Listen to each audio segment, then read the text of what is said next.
সকালে খালি পেটে এই জিনিসগুলো খেলে শরীর এমনভাবে বদলাবে যে আপনি নিজেই বিশ্বাস করতে পারবেন না। বিশেষজ্ঞরা বলেন, দিনের প্রথম খাবার ঠিক হলে পুরো শরীরের শক্তি এবং সুস্থতা অনেক গুণ বেড়ে যায়।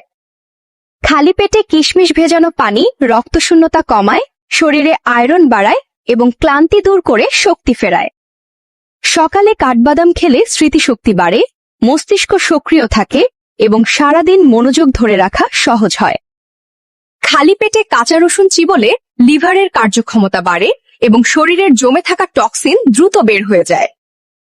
খালি পেটে খেজুর খেলে কোষ্ঠকাঠিন্য কমে, পাচন শক্তি বাড়ে এবং শরীরে দ্রুত প্রাকৃতিক শক্তি তৈরি হয়। সকালে কলা খেলে শরীরে শক্তি বাড়ে, পেশি মজবুত থাকে এবং দীর্ঘ সময় পর্যন্ত দুর্বলতা অনুভব হয় না। যদি মনে হয় আপনার সুস্থতার জন্য এসব তথ্য সত্যিই দরকারি, তাহলে একটা লাইক দিন এবং আমার পেজ ফলো রাখুন।